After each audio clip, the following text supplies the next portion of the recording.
international, and some of the experiences he's had certainly have helped. He's been away from home a lot at a younger age. Certainly last year, being in prep school at Brewster Academy, having that year also is helpful because you have all those experiences, and you know how you need to conduct yourself, how you need to carry yourself away from home, do your own laundry, get to bed at a certain time, all those things. So his maturity is off the charts. I mean, you see how he carries himself on the court, like an older veteran player, but that's what he does, 24 hours a day. That's who he is and what he does every day. How has Joshua continued to impress you, as it seems like he's an automatic 18 points a game, but the assists, the rebounds, we've seen it throughout his career here, but just what types of layers has he added as he gets ready to go home for this tournament?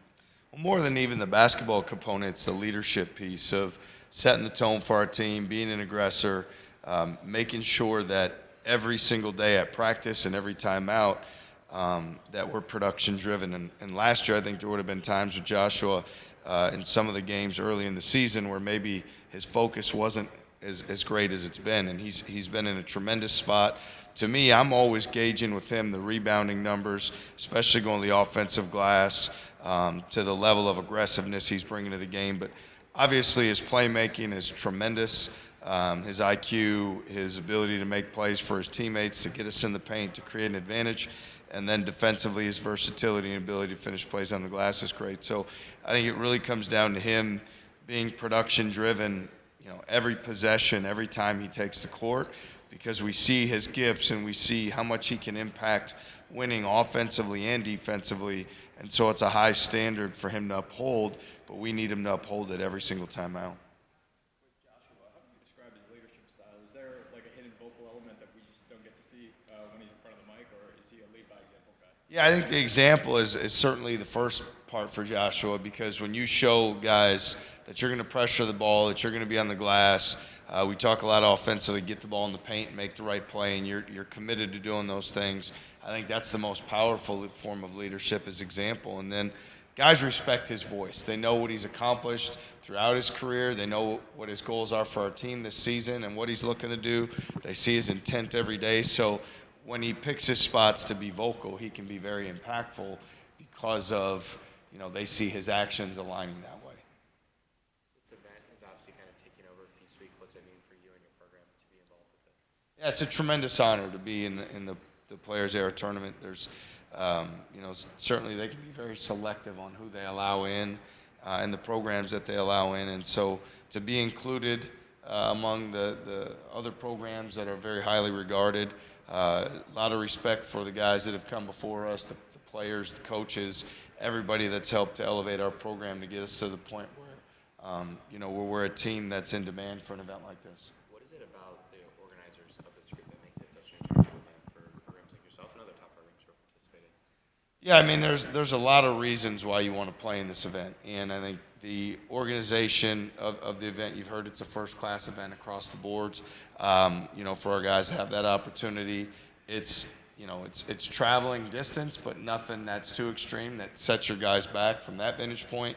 Certainly, there's a financial component that's beneficial, for our program, for our athletics department, and then just the ability to play the best teams on national television and test yourself early in the season. So many positives of playing in this event for us. Is the NIL component just table stakes going forward, assuming that there's no major changes between now and tomorrow?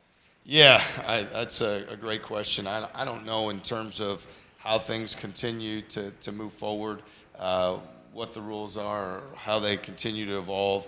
I know we're going to follow the rules. We're going to do things by the book, and I know we also have an athletics director who is pretty good over time with figuring out how to do the best thing, for our program and for our department. So we'll just continue to take it as it comes. I know as much as, people have talked about how much is changing and everything that is going on in college athletics, I'd like to think that there's been a consistency to our program and how it's looked and how the players we've had, the character of the guys, and how we've done things. So whatever those rules are and however NIL continues to evolve, we'll take it as it comes and act in the best interest of our program.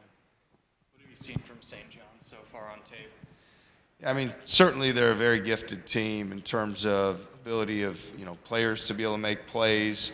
Ejiofor at the 5 is a tremendous matchup challenge, a guy that can play away from the goal, can make plays, tremendous offensive rebounder. He's extremely gifted. They've got Bryce Hopkins is an elite scoring mismatch player, and then they've got tremendous size at the guard positions, guys like Sonnen and Ian Jackson and others. So, they're a very gifted team. They're a team that, they play with some great pace, great energy, and certainly they have, one of the coaches that's regarded as one of the best of all time. So just a very high-quality program.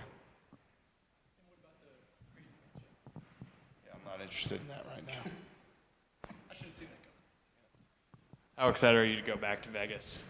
Yeah, I mean, like I said, going to this tournament's great. I mean, it's, when you're in the coaching or when you're the players, you just kind of, the plane lands and you are where you are. So even though I lived there for a few years, it's not like this is a, hey, let's catch up and yuck it up with friends. We're going there for a very specific business interest to play well, to come out with wins, and to do what's best for our program. So great to be there, and the focus is on the games, and that starts with St. John's on Monday. You talked about the business side of things going to this with your connections. Joshua has a lot of those as well. Have you communicated with them at all about handling any instructions when they come with returning to home? Yeah, he and I have talked already just in terms of, what's going to come for people looking for tickets, or, maybe someone wants to ask if they can come to shoot around, which that will be an emphatic no, or anything like that. So we stay in our routine. We do the same thing that we do every single day. And so hopefully for him, it just involves, hopefully nobody in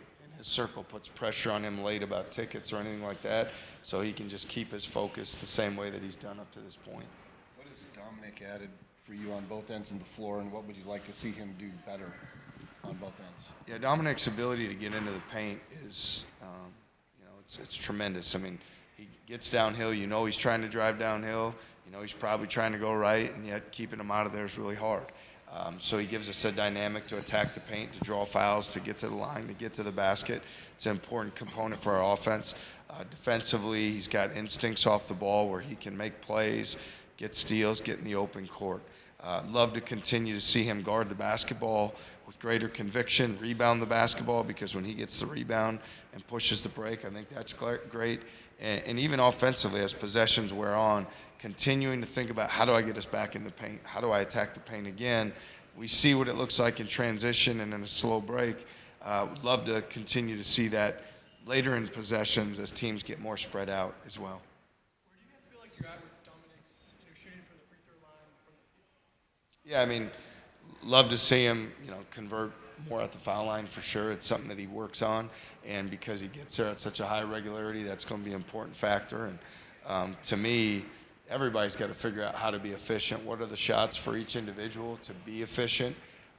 His responsibility or role for our team is get us to the basket, get us in the paint, put pressure on that defense, and then when that happens, make the right play that shows up. And so I'm confident he'll perform better in terms of getting to the foul line and converting there. He works on it every day. We see him do it every day, so we'll believe that that's what will happen in the games. Both Eric Mulder and Doc Landis seem to be kind of battling it out in the sense of the backup 5 spot. How do you determine which matchups and which situations are right for each player? Yeah, more so I'm looking at energy they bring to practice. I'm not as much one of a, scheme in the game, more so of the habits you build every single day. And so it's challenging those guys to bring tremendous effort and energy. A lot of times that's how I'm determining who gets the first run in the game. And then once you get into the game, it's make it go your way and play well. And for those guys, really the pick and roll defense is a big part of it.